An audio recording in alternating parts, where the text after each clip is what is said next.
Astaghfirullah. Assalamualaikum warahmatullahi wabarakatuh.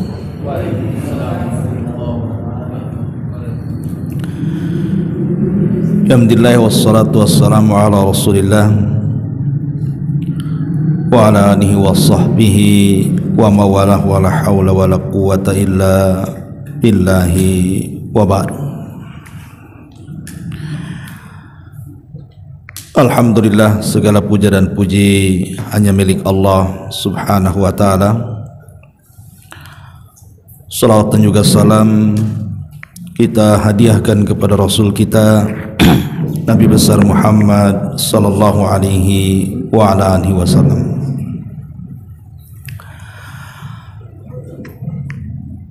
Ma'asyiral muslimin wal muslimat rahimani wa rahimakumullah.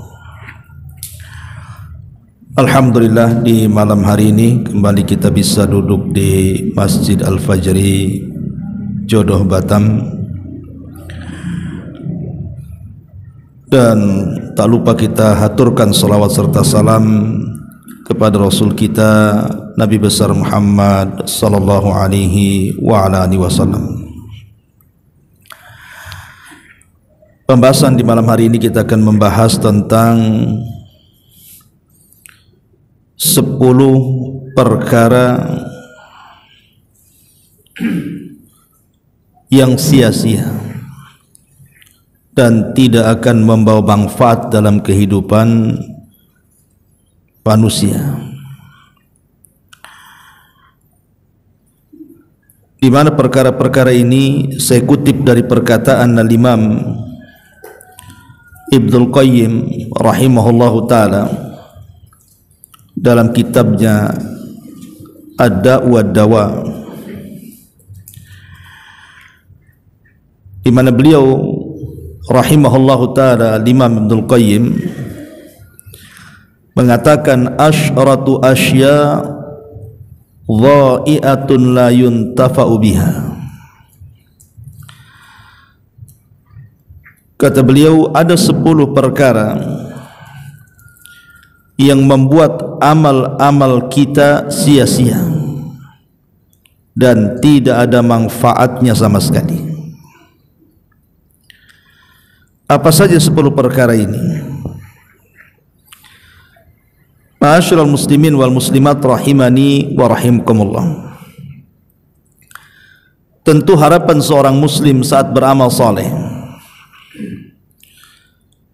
menghendaki dengan amal soleh itu mendapatkan pahala dan juga balasan dari Allah subhanahu wa ta'ala. Karena terkadang orang yang melakukan sebuah amal itu,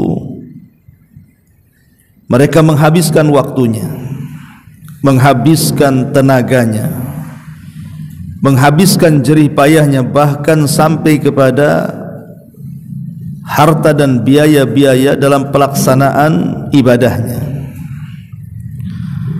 Tentunya kalau seandainya semua jerih payah kita ini tidak bernilai apa-apa di hadapan Allah alias sia-sia, maka ini sangat merugi dalam kehidupan kita. Makanya perhatikan 10 perkara yang disebutkan oleh Imam Ibnul Qayyim rahimahullahu ta'ala di sini. Yang pertama kata beliau, ilmun la yu'malu bihi, ilmu yang tidak diamalkan. Kemudian yang kedua, wa amalun la ikhlasa fihi wa la iktida, amalan yang tidak ikhlas dan tidak ada keteladanan. Yang ketiga, wa malun la yunfaq minhu fala yastamti' bihi jami'atun fid dunya wa la yuqaddimuhu amamahu ilal akhirah. Harta yang tidak diinfakkan, tidak memberi kebahagiaan di dunia dan tidak mempersembahkannya juga untuk kebaikan akhiratnya. Kemudian yang keempat, wa qalbun farighun min mahabbatillahi azza wa jal wa syauqu ilaihi wal unsu bihi, hati yang kosong dari kecintaan kepada Allah Subhanahu wa taala, kerinduan kepada Allah Subhanahu wa taala, dan berusaha dekat dengan Allah Subhanahu wa taala. Kemudian yang kelima, wa badanun mu'attalun min ta'atihi wa khidmatihi. Badan yang menganggur, tidak digunakan untuk ketaatan kepada Allah Subhanahu wa taala. Kemudian yang keenam, wa mahabbatun la tataqayyad bi ridha'il mahbub wa imtithalu awamiri. Cinta yang tidak terikat dengan ridha kekasihnya dan tidak pula menunaikan perintah-perintahnya. Kemudian yang nomor 7, wa waqtun mu'attalun an istidrakin faritin au ightinami birrin wa qurbatin. Atau yang nomor 7, waktu yang tidak digunakan meraih kesempatan berbuat baik dan berusaha mendekatkan diri kepada Allah Subhanahu wa taala. Kemudian yang nomor 8, wa fikrun yajulu fi ma la yanfa'. Pikiran-pikiran yang berkelana pada hal-hal yang sama sekali tidak bermanfaat bagi hidupnya. Kemudian yang nomor 9, wa khidmatun mala taqrubuka khidmatuhu ilallah wa la ta'udu 'alaika bi salahi dunyah. Melayani orang yang pelayanannya itu tidak mendekatkan dirimu kepada Allah dan tidak berdampak pada kebaikan duniamu. Dan yang terakhir, wa khaufuka wa raja'uka liman nasiyatuhu biyadillah wa huwa aisar fi qabdatihi wa la yamliku li nafsihi hadaran wala naf'an wala mautan wala hayatan wala nusura. Takutmu, harapanmu kepada orang yang ubun-ubunnya berada dalam genggaman Allah. Ia tidak mampu memberikan manfaat ataupun madarat pada dirinya, tidak mampu menyelamatkan diri dari kematian dalam kehidupan dan juga kebangkitannya. Kemudian beliau menutup kata-katanya, wa a'dhamu hadhil idha'atan. Kesia-siaan terbesar pada dua hal. Huma aslu kulli idha'ah. Keduanya pangkal segala kesia-siaan. Idha'atul qalbi wa idha'atul waqti. Menyia-nyiakan hatinya dan menyia-nyiakan waktunya. Kemudian kata beliau, fa idha'atul qalbi min itharid dunya alal akhirah wa idha'atul waqti min tulil amali. Di mana kalbu yang sia-sia karena mengutarakan kehidupan dunia atau mengutamakan kehidupan dunia dibandingkan kehidupan akhirat.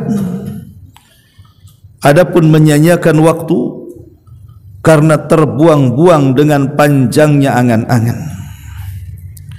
Fajtama al-fasad kulluhu fi ittiba'i hawan wa tulil amali. Seluruh kerusakan berporos pada sikap mengikuti hawa nafsu dan panjang angan-angan. Wa salahu kulluhu fi ittiba'il huda wal isti'dad li liqa'illahi azza wa jalla. Adapun seluruh kebaikan berpangkal pada mengikuti petunjuk Nabi sallallahu alaihi wasallam dan mempersiapkan diri menghadap Allah setelah kematian. Inilah ucapan beliau rahimahullahu taala, Imam Ibnul Qayyim.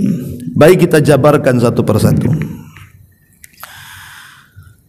Kata beliau di sini bahwa di antara 10 perkara yang akan membuat sia-sia amal kita ini, yang pertama adalah ilmun la yu'mal bihi.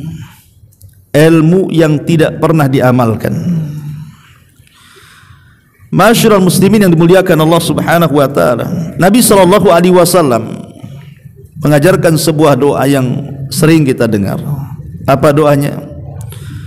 Allahumma inni a'udzubika min qalbin la yakhsha,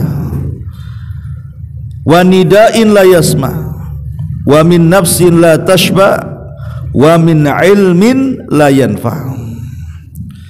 Ya Allah, aku berlindung kepadamu dari hati yang tidak pernah bisa khusyuk, dari panggilan yang tidak pernah didengar, dan dari jiwa yang tidak pernah puas, dan dari ilmu yang tidak membawa kemanfaatan. Maksud ilmu yang tidak membawa kemanfaatan di sini artinya karena pengetahuannya hanya sekedar pengetahuan, tapi tidak ada pengamalan sama sekali.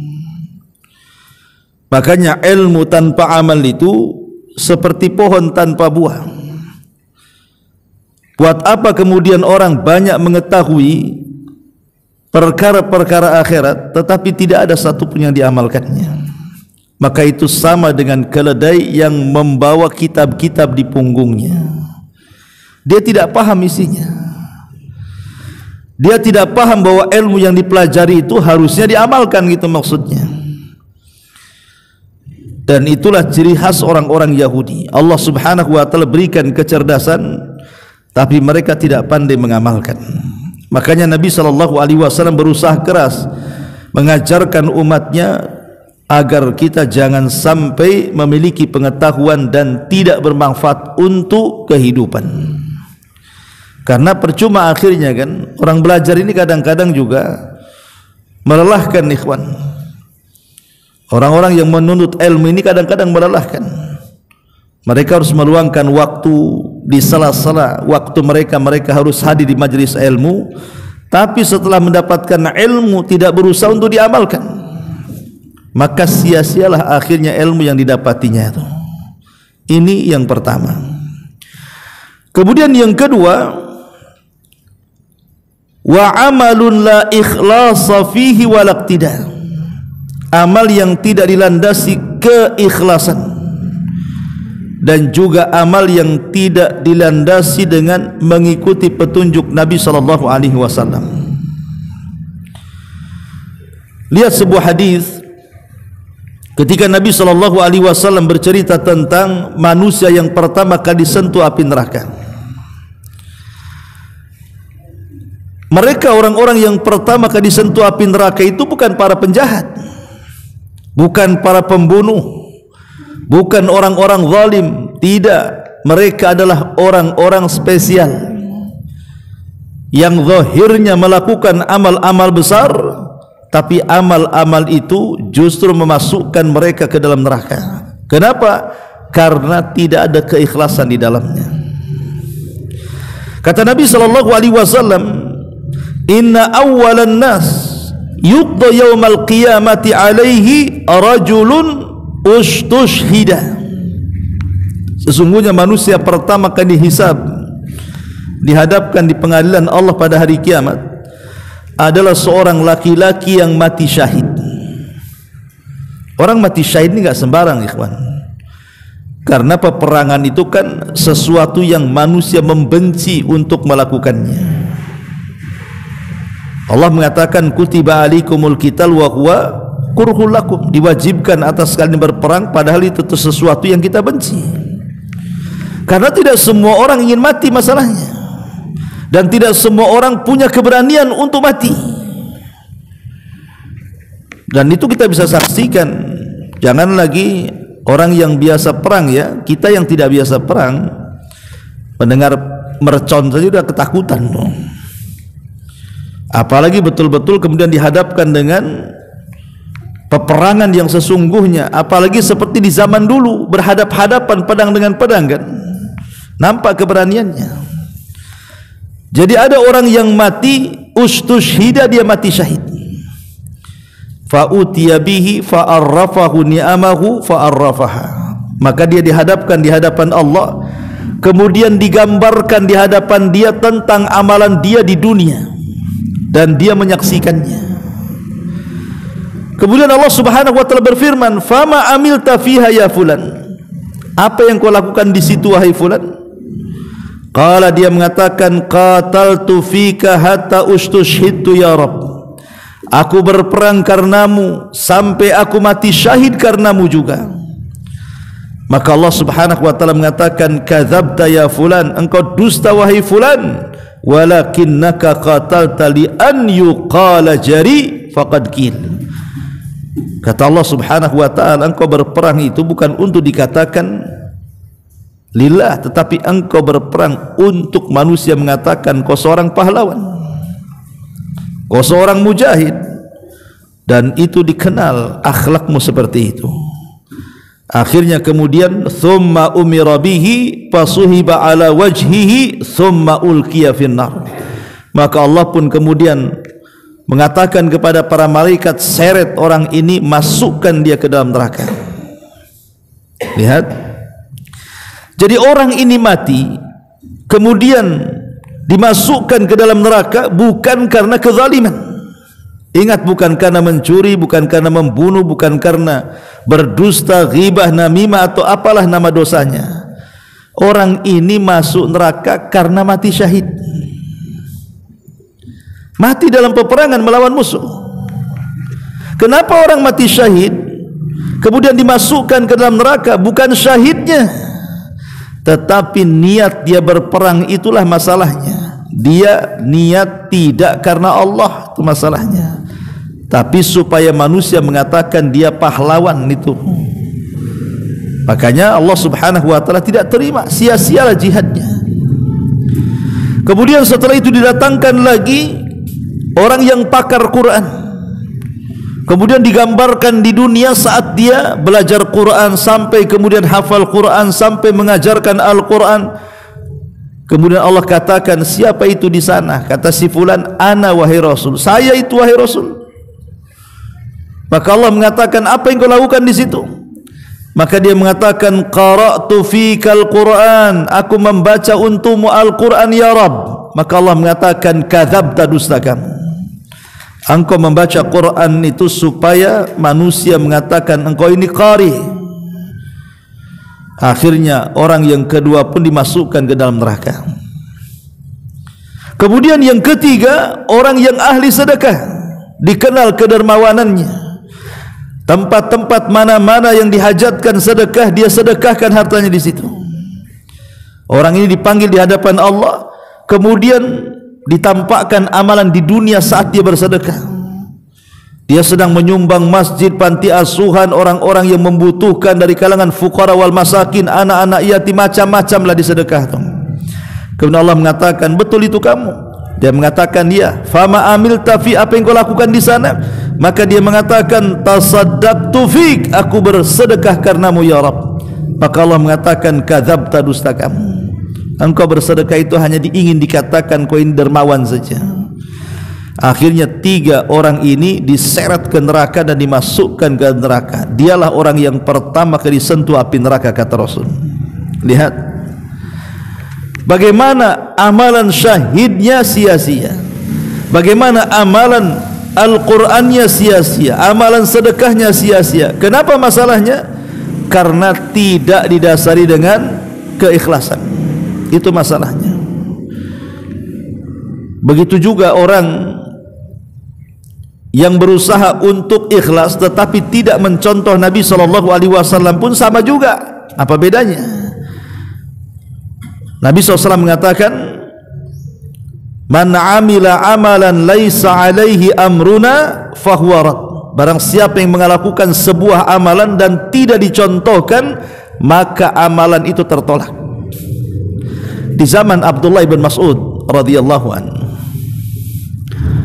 jadi datang seorang sahabat namanya Abu Musa al-Ash'ari radhiyallahu anhu ke rumah Abdullah ibn Mas'ud, memberitahu bahwa di Masjid Quba itu ada beberapa orang, bukan sahabat, beberapa orang, mereka bukan sahabat, mungkin di bawahnya sahabat, sedang melakukan halakoh zikir tertentu di situ, dan Nabi SAW sudah meninggal.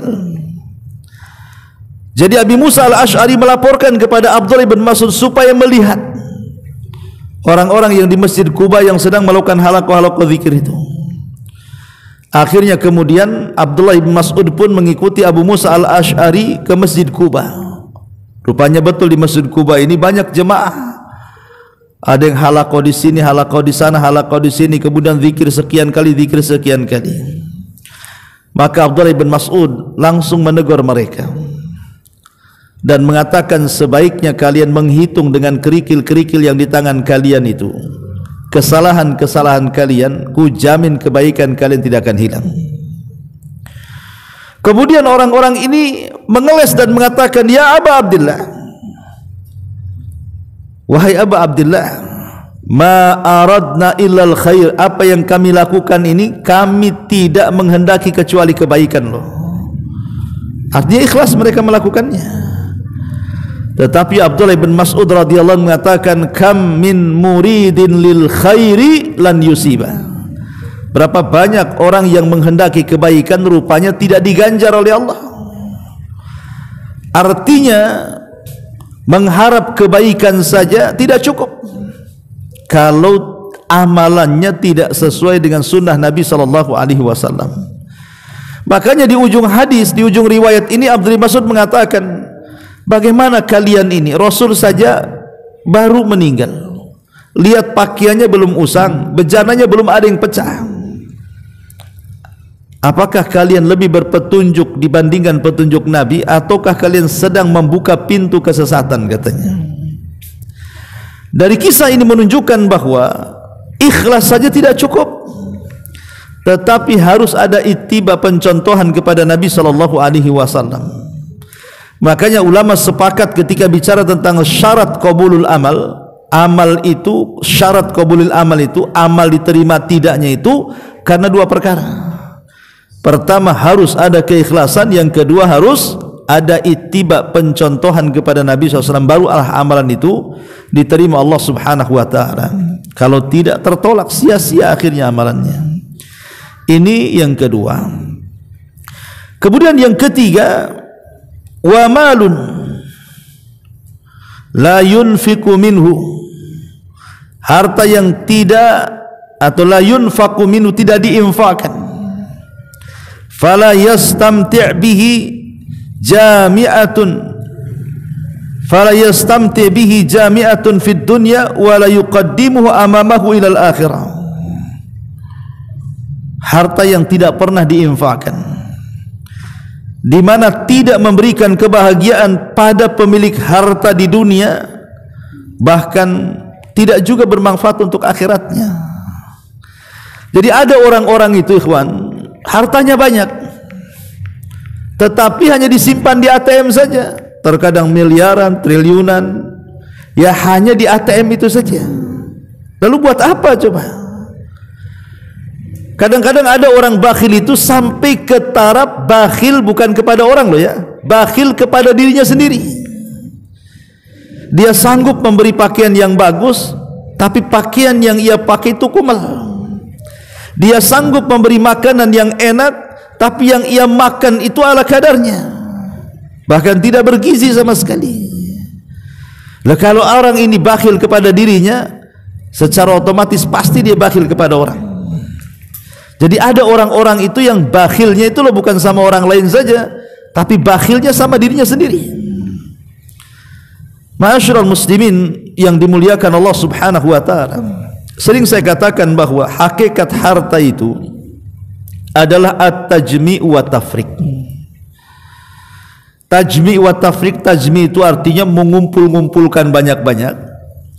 Setelah terkumpul banyak, tafriq, ditinggal pula harta itu. Itulah hakikat harta. Kebanyakan seperti itu kan. Ada seseorang dari muda dia berusaha keras untuk jadi kaya, jadilah dia pengusaha kaya raya, tetapi banyaknya harta setelah dia tua, setelah banyak penyakit di badannya, mata pula mulai rabun, telinga sudah kurang dengar gitu ya, baru dia kaya ya. Terkadang baru menikmati kekayaan sebentar, rupanya dia seteruk pula, terbaringlah dia. Jangan lagi cerita umpamanya jalan-jalan kemana-mana, melihat taman depan rumahnya saja harus dikawal, harus dipapah tuh. Lalu apa nikmatnya harta yang selama ini dia cari dari muda coba? Karena hakikat harta itu seperti itu, dikumpul-kumpul-kumpul baru ditinggalkan. imma harta yang meninggalkan kita atau kita yang meninggalkan harta. Cuma dua itu saja. Boleh jadi harta yang meninggalkan kita atau kita yang meninggalkan harta. Seperti apa harta yang meninggalkan kita? Boleh jadi Allah takdirkan mungkin kebakaran rumahnya, kena gempa rumahnya, kena tsunami rumahnya, kena puting beliung rumahnya, akhirnya kemudian roboh, tidak bisa dipakai lagi. Itu namanya harta meninggalkan kita tuh. Atau rumahnya megah, kendaraannya mewah, tamannya indah, tapi kita pula yang mati. Berarti kita yang meninggalkan harta namanya tuh. Jadi kalau hakikat harta cuma dua, imma harta meninggalkan kita atau kita meninggalkan harta, makanya rugi kalau seandainya kemudian setelah dia kaya, kemudian dia meninggal dunia, kemudian menjadi milik ahli warisnya. Ahli warisnya mendapatkan dengan cara halal karena itu bentuk warisan, sementara yang punya harta sedang sibuk ditanya, kau dapat dari mana hartamu tuh? Kemana kau belanjakan? Coba bayangkan. Ahli warisnya mereka dapat halal, itu warisan orang tuanya. Tapi punya yang pemilik hartanya ini, dia sedang sibuk ditanya-tanya tuh. Kau dapat harta banyak ini dari mana kau dapat? Min aina iktasab wa fima anfaq, dan kemana kau belanjakan? Ma'asyiral muslimin yang dimuliakan Allah Azza wa Jalla. Makanya akhirnya kemudian lelah letihnya dia itu sia-sia jadinya kan. Harusnya kata Nabi SAW, maluka ma akalta fa afnaita wa ma labista fa ablaita wa ma tasaddaqta fa abqaita. Hartamu yang kau pakai usang, yang kau makan habis, yang kau sedekahkan itulah yang kau bawa mati. Makanya orang yang meninggal dunia, pertama kali yang meninggalkan dia apa? Hartanya dulu. Semata-mata ruh dicabut dari kita ini, yang pertama kali meninggalkan kita harta kita dulu. Baru setelah itu keluarga kita. Keluarga kita ini hanya ngantar itu sejenak saja ke kuburan itu. Kalau sudah dikubur, sudah dipendam tanah, nggak akan lama dia akan pergi pulang tuh. Artinya yang pertama meninggalkan orang yang meninggal itu adalah hartanya dulu. Hartanya itulah yang kemudian jadi rebutan ahli warisnya. Na'udzubillah tsumma na'udzubillah.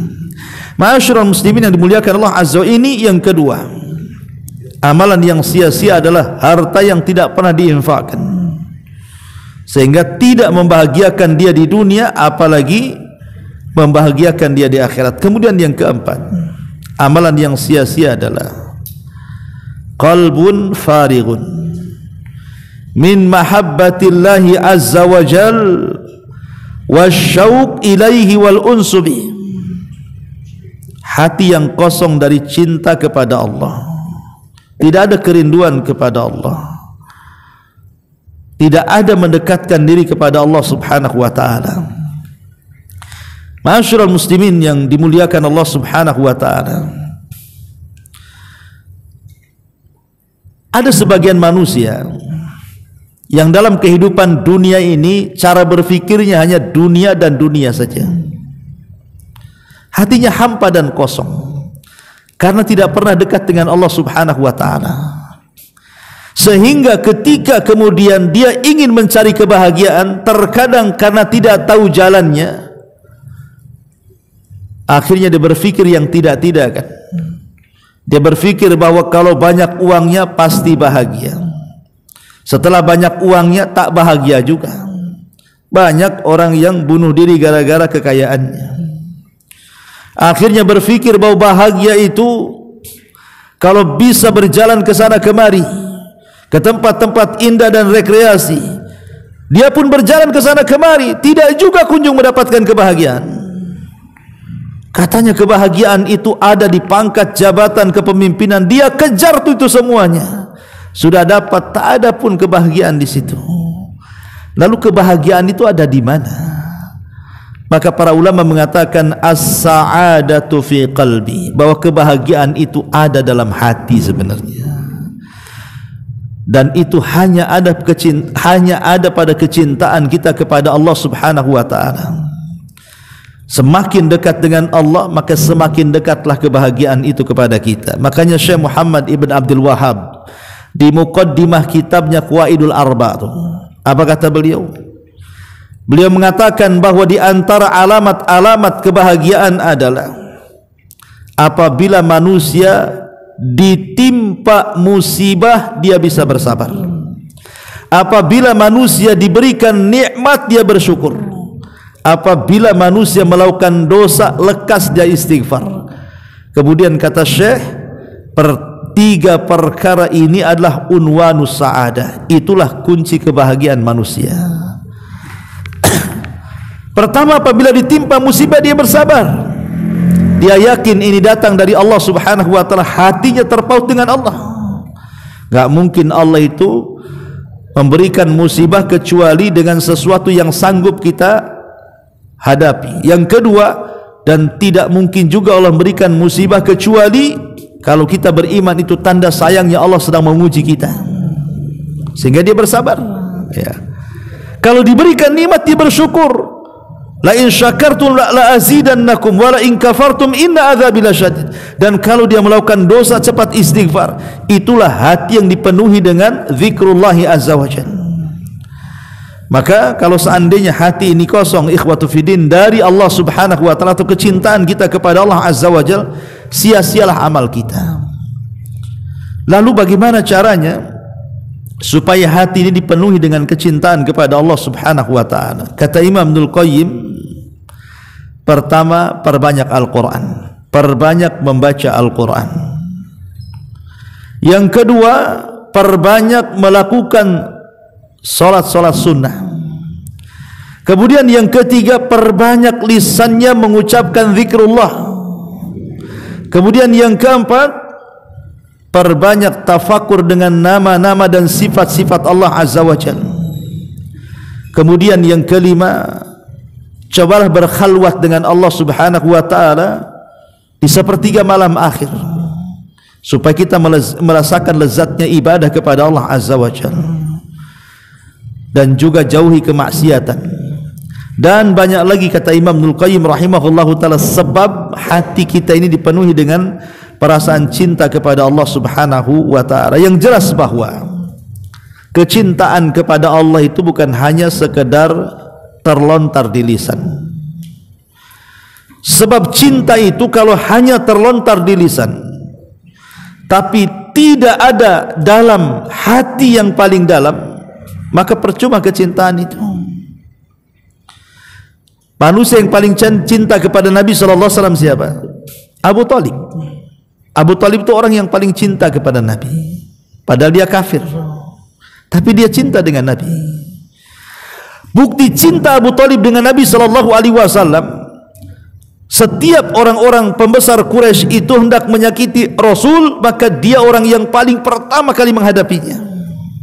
Padahal tidak ada sangkut paut dengan keyakinannya, kan? Dia bukan Muslim, dia kafir. Tapi yang melandasi Abu Talib membela Rasul itu karena kecintaan sebatas keluarga. Karena Rasul itu anak daripada saudaranya Abdullah, keponakan, ya kan? Makanya Abu Talib sangat sayang dengan keponakannya, hanya sebatas keluarga. Sehingga perasaan cinta Abu Talib, apakah manfaat kecintaan Abu Talib kepada Nabi SAW? Tidak. Tetap Abu Talib masuk neraka. Kenapa? Karena pengungkapan cinta saja tidak cukup, harus ada pengikutan di sini. Mengikut Nabi SAW masuk Islam, baru benar tuh kecintaannya tuh. Tapi ada orang-orang yang zahirnya masuk Islam, dia mengucapkan syahadat, kemudian juga dia berusaha mengikuti Nabi SAW, salat di belakang Nabi, sedekah di depan Nabi, berbuat baik di hadapan Nabi, dan begitu seterusnya. Tapi ketika tidak ada rasa cinta dalam hatinya, percuma juga.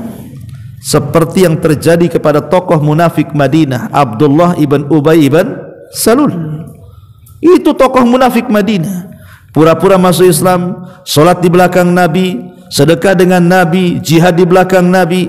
Tetapi kebersamaan Abdullah ibn Ubay mengikuti apa yang disarankan Rasul tidak bermanfaat di akhirat, tetap Allah masukkan ke neraka yang paling dalam. Innal munafiqina fi darkil asfali minan nar. Orang munafik itu diletakkan di intip neraka yang paling dalam. Kenapa? Padahal dia mengikuti Nabi. Ya, zahirnya saja ikut Nabi, tapi hatinya penuh dengan kebencian kepada Nabi. Itulah munafik. Munafik itu kan yang menampakkan yang zahir dan menyembunyikan yang batin, ya. Makanya kalau seseorang itu beramal tanpa ada kecintaan kepada Allah dan Rasulnya, percuma amalan itu. Ini yang keempat. Yang kelima, wa badanun mu'attilun min ta'atihi wa khidmatihi. Anggota badan yang tidak dipakai untuk ketaatan dan penghambaan diri kepada Allah Subhanahu wa taala. Ma'asyiral muslimin yang dimuliakan Allah Subhanahu wa taala, ingat ikhwan bahwa semua anggota badan kita ini ada pertanggungjawaban tersendiri di hadapan Allah. Allah mengatakan, inna sam'a wal basara wal fuada kullu ulaika kana anhu mas'ula. Sesungguhnya pandangan kalian, pendengaran kalian, hati kalian, semua akan dipertanggungjawabkan di hadapan Allah Subhanahu wa taala. Jangan kira badan kita tidak akan dipertanggungjawabkan, karena ada orang yang membawa badannya itu ke tempat-tempat maksiat. Ada yang membawa pandangan, matanya memandang yang diharamkan, telinganya mendengar yang diharamkan, lisannya mengucapkan hal-hal yang diharamkan, cara berfikirnya juga berfikir hal-hal yang diharamkan, kakinya melangkah ke tempat yang diharamkan. Ini ada pertanggungjawaban tersendiri hadapan Allah Subhanahu wa taala. Oleh karena itulah maka jangan sampai badan kita ini yang merupakan amanah dari Allah Subhanahu wa taala kemudian kita tidak mampu menjalankan amanah. Jangan salah bahwa dari ujung kepala sampai kaki lo badan bukan milik kita, milik Allah. Makanya dilarang menyakiti badan kita, kan itu bukan milik kita, milik Allah. Badan ini hanya amanah dari Allah saja. Maka amanah ini peganglah sebaik-baiknya dengan cara apa? Gunakan badan ini di jalan Allah Subhanahu wa taala. Makanya kenapa Rasul ketika bicara tentang salat duha, apa kata Rasul? Setiap pagi ini 360 persendian di badan kita itu harus mengeluarkan sedekahnya. Dengan cara apa? Dengan cara tasbih, tahlil, takbir, tasbih, mengajak manusia kepada kebaikan, mencegah manusia dari kemungkaran dan macam-macam. Tapi kata Nabi SAW, mencukupkan dengan itu cukup dengan 2 rakaat duha, kata Rasul. Itu sudah mewakili sedekah 360 persendian setiap pagi. Ya, artinya bahwa anggota badan ini kan harus keluarkan sedekahnya juga. Dan cukup dengan duha itu sudah mewakili sedekah yang lainnya. Makanya badan ini juga akan dipertanggungjawabkan di hadapan Allah Subhanahu wa taala. Ini yang ke-5. Yang ke-6, ya, wa mahabbatun la tataqayyad bi ridha'il mahbub wa imtithalu awamiri. Kecintaan kepada Allah tetapi tidak terikat kecintaan kepada Allah tetapi tidak terikat dengan mengharapkan keridhaan Allah dan tidak melaksanakan perintahnya ataupun menjauhi larangannya. Makanya ada ayat yang mengatakan apa? Ada sebuah kaum, kata Hasan Al-Basri, mengaku mencintai Allah dan Rasulnya, maka turunlah satu ayat kemudian menguji kecintaan mereka. Apa ayatnya? Qul, katakan ya Muhammad, in kuntum tuhibbunallaha fattabi'uni yuhibbukumullah. Katakan kepada mereka, kalau mereka mengklaim mengakui cinta dengan Allah, ikuti aku, maka Allah akan mengampuni dosa, mencintai kalian dan mengampuni dosa-dosa kalian. Dari sini kita tahu bahwa antara mahabbatullah, kecintaan kita kepada Allah Subhanahu wa taala, dengan ittiba kepada Nabi sallallahu alaihi wasallam itu tidak bisa dipisahkan. Tidak bisa dipisahkan. Orang yang mengaku cinta kepada Allah Subhanahu wa taala maka wajib dia harus ittiba dengan Nabi sallallahu alaihi wasallam. Bagaimana caranya dia mencintai Allah kalau tidak ittiba dengan Rasul? Makanya Allah mengatakan, katakan ya Muhammad kepada mereka, kalau mereka menganggap cinta kepada Allah, ikuti aku. Maksudnya ikuti sunnah-sunnahku. Sebab kalau seandainya tidak mengikuti sunnah Nabi, maka percumalah kecintaannya. Ini juga di antara perkara yang ke-6. Kemudian yang ke-7, wa waqtun mu'attilun atau mu'attalun an istidraki faritihi au igtinami birrin wa qurbatin. Waktu yang tidak digunakan untuk memperbaiki diri atau berbuat kebaikan dan ibadah. Kalau kita perhatikan ikhwan, di dalam Al-Qur'anul Karim kebanyakan Allah Subhanahu wa taala bersumpah dengan apa? Dengan waktu. Wadduha, waktu duha. Wal fajri, waktu fajar. Wal asri, waktu asar. Wal laili, waktu malam. Wan nahari, waktu siang. Wasyamsi wal qamar, matahari dan bulan itu juga menunjukkan waktu. Jadi hampir dalam Quran itu Allah Subhanahu wa taala itu banyak bersumpah dengan waktu. Kenapa Allah Subhanahu wa taala bersumpah dengan waktu? Karena waktu itu akan terus berjalan dengan manusia. Kita ini sedang berjalan dengan waktu. Lah waktu itu kita tidak lepas daripada waktu. Dan waktu ini akan ditanyakan di hadapan Allah Subhanahu wa taala. Apa kata Nabi sallallahu alaihi wasallam? La tazulu qadama 'abdin hatta yus'al an arbah. Tidak mungkin bergeser kaki anak Adam meniti di titian siratal mustaqim sampai ditanya 4 perkara. Semua bicara waktu. Pertama, an umri, umur. Kemana kau habiskan? Umur, waktu. Yang kedua, wa an syababihi fi ma afnah, masa muda waktu. Kemana kau lampiaskan? Kemudian yang ketiga, wa an ilmihi fi ma amila fi, dengan ilmunya sudahkah diamalkan? Mencari ilmu butuh waktu, mengamalkannya pun butuh waktu.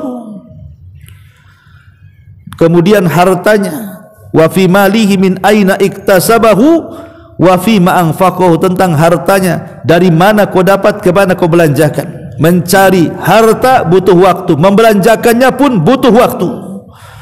Jadi semua terikat dengan waktu. Lah waktu ini akan ditanya di hadapan Allah Subhanahu wa taala. Makanya kata para ulama, jauhi beberapa perkara, kalau tidak sia-sialah waktu kita. Pertama, ghaflatul qalbi an dzikrillah, jangan sampai lalai dari mengingat Allah. Ketika kita ini pulang dari sini pengajian, kan kita bisa bertasbih, bertakbir, bertahmid. Daripada kemudian kita diam saja di atas motor, di atas kendaraan, sampai di rumah nggak dapat apa-apa kan begitu. Tapi kalau sepanjang jalan ini kita ucapkan tasbih, takbir, tahmid, maka di jalan itulah kita dapat pahala. Yang kedua, al-ishtighalu bin nas, sibuk ngurus orang. Ada orang sibuk ngurus manusia kan, dengan membicarakan manusia, memfitnah manusia, menyebarkan hoax manusia. Terkadang kita loh tidak ada kepentingan di situ, kok bela-bela orang itu. Terutama kalau sudah dekat-dekat kampanye tuh, hari-hari itu aja yang dibicarakan itu. Lah kalau dia kalah emang apa ruginya, kalau dia menang apa untungnya? Kadang-kadang tidak ada untung, tidak ada rugi sebenarnya. Tapi kita habiskan untuk membicarakan orang, coba. Habis waktunya di situ kan. Ini yang jelas-jelas ya, kadang-kadang di dalamnya itu ghibah juga tuh, dosa lagi itu di situ. Sudah membuang-buang waktu, berbuat dosa lagi di situ, naudzubillah. Dan gibahnya bukan gibah biasa, gibah nasional kadang-kadang. Ya. Yang dibicarakan tuh pejabat-pejabat gitu ya. Kemudian juga yang menghabiskan waktu itu qurana usu, ya, kawan-kawan yang buruk, kawan-kawan yang jelek ini akhirnya habis waktu kita di situ. Itu maksiat. Kemudian juga yang menghabiskan waktu kathratun naum, banyak tidur. Nah, ini juga tidur tidak terasa kan, tahu-tahu tidur pagi bangun sore, habislah waktu itu. Apa manfaatnya coba? Ya. Termasuk juga al-ijtima bil ikhwan ala mu'anasati tab'i min asbab dia'il waktu, atau mungkin tidak melakukan dosa. Kawan yang kita kawani itu ya bukan orang jahat, ya orang baik, tapi akhirnya kemudian banyak ngobrol sana sini, duduk di warung sana sini, akhirnya waktu begitu cepat, habislah kehidupan dia hanya untuk itu saja. Lah ini semua ini menyia-nyiakan waktu. Lah usia kita enggak panjang. Berapa usia kita ini? 60 sampai 70 tahun saja kan. Yang di atas itu sedikit sekali. Apalagi antum yang usianya sudah 50 siap-siap OTW tuh. Kalau umpamanya udah enggak paham juga bahwa dia sudah mau OTW, ini kan enggak, berarti dia enggak pakai otak dia itu kalau dia sudah dekat ajalnya. Ya. Maka ini juga ingat bahwa yang ketujuh juga bicara soal waktu yang tidak digunakan untuk memperbaiki diri atau berbuat kebaikan atau ibadah, maka sia-sialah hidupnya. Kemudian yang nomor 8, fikrun apa namanya, pemikiran yajulu fi ma la yanfa, pikiran yang sia-sia karena digunakan bukan untuk sesuatu yang bermanfaat. Kadang begini ikhwan, ini di masyarakat saja ya. Kalau kita punya anak pemanya, anak ini cerdas, di atas rata-rata kemampuannya. Terkadang orang tua berpikir itu langsung bicara urusan dunia. Wah, ini kalau disekolahkan anak saya bisa jadi dokter nih. Ini kalau disekolahkan anak saya bisa jadi pilot nih, bisa jadi insinyur nih, ini bisa jadi pejabat nih, ya. Karena lihat kecerdasan, ya. Dan sedikit sekali orang tua berpikir nih, ini anak saya kalau pesantren cerdas nih bisa di kiai nih. Sedikit yang ngomong gitu. Jadi orang berpikir itu masalah dunia dulu, ya. Itu kebanyakan di masyarakat tuh, kalau dia melihat potensi anaknya cerdas, pasti bicaranya masalah dunia. Ini kalau disekolahkan jadi nih. Jadi apa? Kan itu.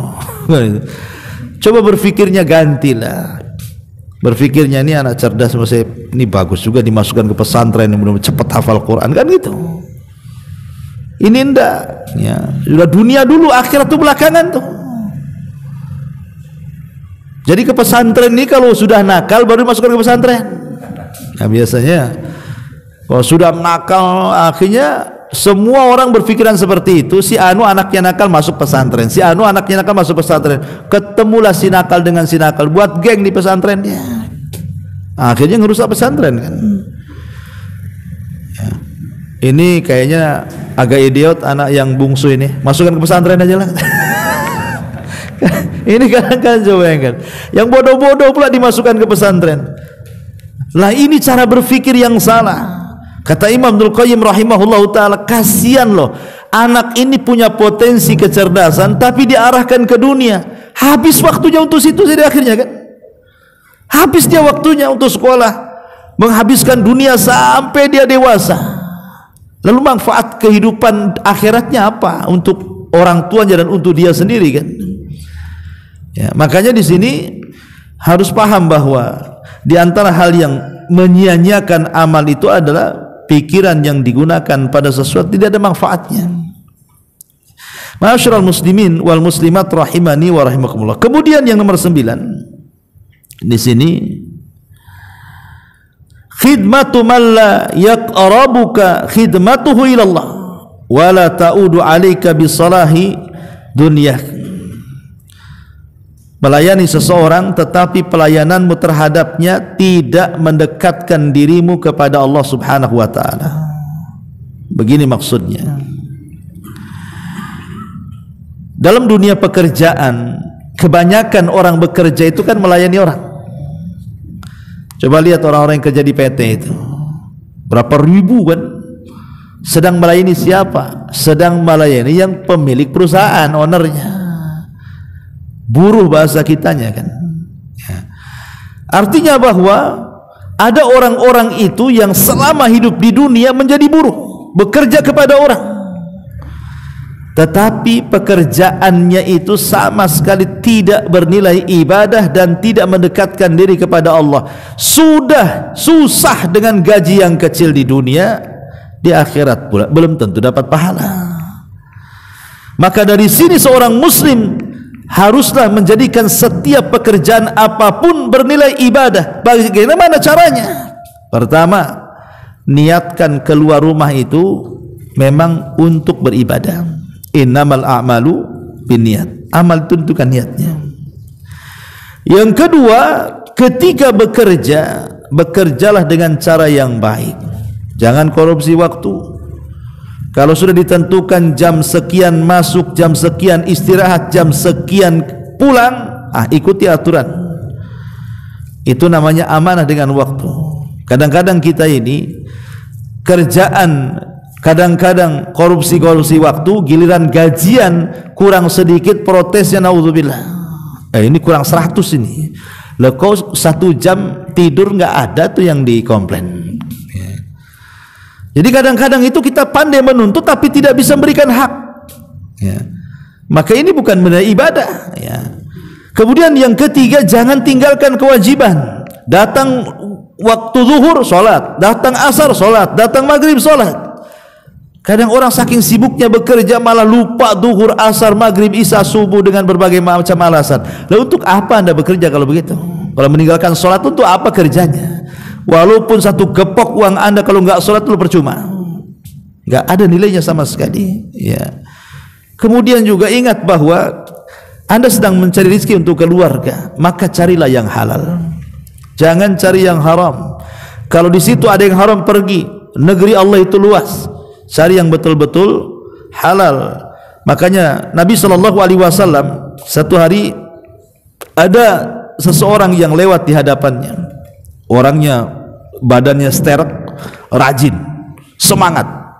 Jadi sahabat yang di samping Rasul mengatakan, Rasul, kalau seandainya orang seperti ini digunakan untuk berperang, tentu akan lebih baik lagi. Tapi kalau digunakan hanya untuk bekerja saja, kayaknya sia-sia dia hidupnya. Karena melihat badannya, semangatnya, layaknya jadi prajurit lebih bagus gitu. Ngapain bekerja sia-sia aja? Kata Nabi SAW, jangan bicara seperti itu.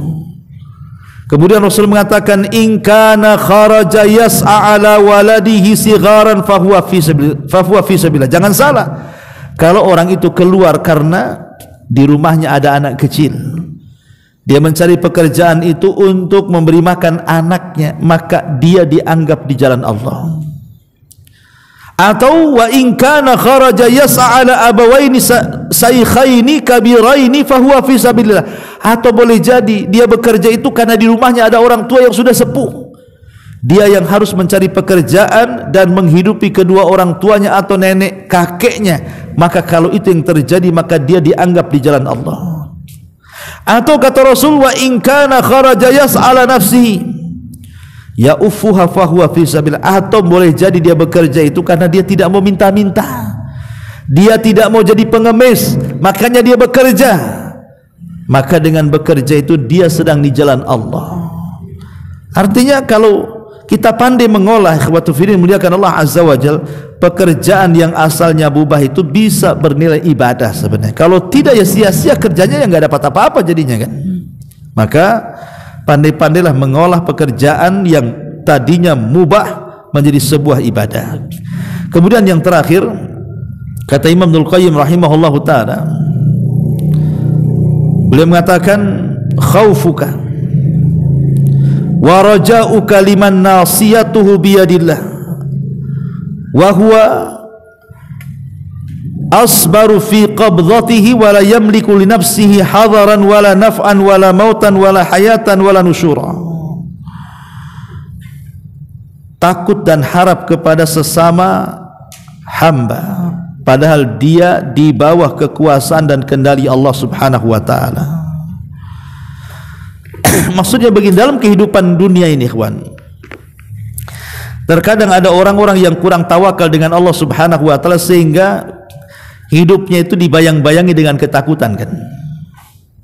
Takut besok makan apa, takut besok kerja apa, takut besok anaknya jadi apa, macam mana hidup saya setelah ini, macam mana keluarga saya setelah itu. Ada orang yang dibayang-bayangi dengan ketakutan.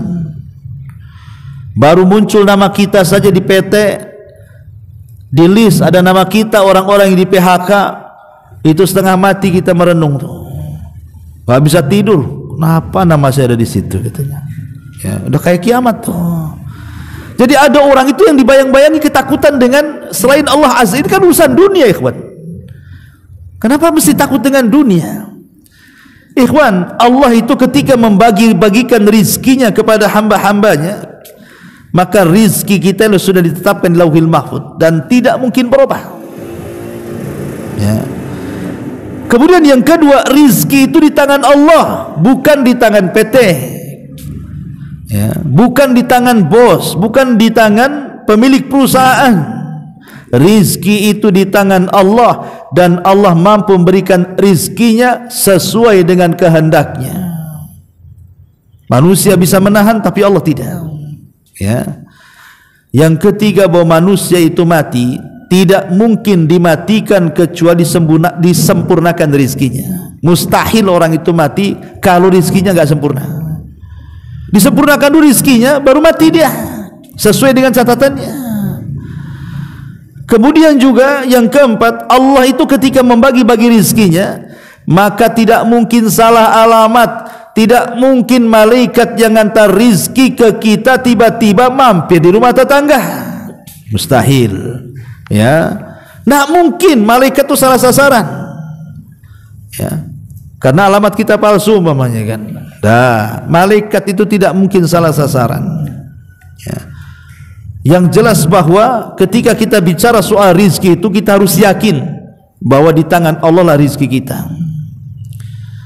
dan kita harus yakin bahwa Allah tidak mungkin memberikan rizkinya, ataupun tidak mungkin mampu dicegah ketika Allah memberikan rizkinya. Karena rizki Allah itu kan, ikhwan, sering saya katakan, ada yang sifatnya dicari, ada yang sifatnya datang sendiri. Itu masalahnya. Contoh pamannya perdebatan Imam Syafi'i dengan Abu Hanifah. Kata Imam Syafi'i, ya imam itu kan Imam Syafi'i dan Imam Malik. Abu Hanifah nggak ketemu. Jadi Imam Syafi'i dan Imam Malik kan guru sama murid tuh. Imam Malik gurunya, Imam Syafi'i muridnya. Kata Imam Syafi'i, ya imam, rizki itu harus ada usaha, dicari. Kata Imam Malik, kata siapa? Rizki itu datang sendiri. Berdebatlah ini guru sama muridnya. Kesal Imam Syafi'i, akhirnya pergi dia. Di tengah jalan dia ketemu ada orang yang sedang membawa barang di punggung. Kata Imam Syafi'i, bisa saya bantu? Oh silahkan. Akhirnya dibantu. Setelah dibantu dapat upah dia. Kata Imam Syafi'i, itu kan apa kataku, kalau aku tidak berusaha tak dapatlah upah ini. Saya akan kasih tahu Imam Malik, katanya. Berangkat kepada Imam Malik dan mengatakan, ya imam, baru saja saya mendapatkan upah nih, ya. Itu karena jerih payah saya menolong orang, ya. Tapi karena engkau guruku, upah ini saya bagi dua, ambillah, katanya. Kata Imam Malik, sudah kukatakan bahwa rizki itu tak perlu kerja. Buktinya saya dapat nih. Apa emang saya kerja apa, katanya, ya kan? Dari sini menunjukkan bahwa ada rizki yang dicari, ada rizki yang datang sendiri. Lihat waktu musim corona kemarin, coba, kok gemuk-gemuk orang itu, tapi di Facebook ngeluh kerja, ya kan? Nah, dari situ menunjukkan bahwa tidak mungkin Allah membiarkan hambanya tanpa diberikan rizki, karena Allah yang mengatakan, wa min dabatin fil ar illa 'alallahi rizquha. Tidak ada satupun binatang yang melata yang berjalan di permukaan bumi ini kecuali rizkinya sudah ada loh. Makanya ketika orang-orang jahiliyah mereka membunuh anak-anak mereka itu karena takut miskin sebagiannya, Allah turunkan ayat, nahnu narzukukum wa iyyahum, kami loh yang kasih rizki kalian, anak-anak kalian. Kenapa kalian sibuk membunuh anak-anak kalian? Ya. Jadi dari sini ikhwatu fillah menyatakan Allah Azza wa Jalla yang ke-10 ini, kalau seandainya kemudian kita selalu takut dan takut kepada selain Allah Azza wa Jalla, maka hidup kita akan sia-sia. Kenapa Nabi sampai mengatakan Allahumma inni a'udzubika minal hammi wal hazan, ya Allah aku berlindung dari kamu dari kebingungan dan kesedihan. Karena bingung ini bicara soal masa depan, sedih ini bicara soal hari yang sudah berlalu. Terpikir dengan istri yang meninggal, kan itu sedih namanya. Terpikir motornya dicuri orang, sedih, berarti berlalu tuh waktunya. Tapi kalau bingung itu yang akan datang. Tapi dua-duanya Rasulullah SAW mengajarkan agar kita berlindung, karena dua perkara inilah yang akan menyia-nyiakan hidup kita. Kalau kita bingung terus, sedih terus, habislah waktu kita di situ. Makanya berlindunglah dari dua perkara ini. Inilah diantara 10 sebab yang disebutkan oleh Al-Imam Ibnul Qayyim rahimahullahu ta'ala tentang amalan yang sia-sia. Subhanaka wa bihamdika asyhadu an la ilaha illa anta astaghfiruka wa atubu ilaik. Allahu ta'ala alam. Assalamualaikum warahmatullahi wabarakatuh.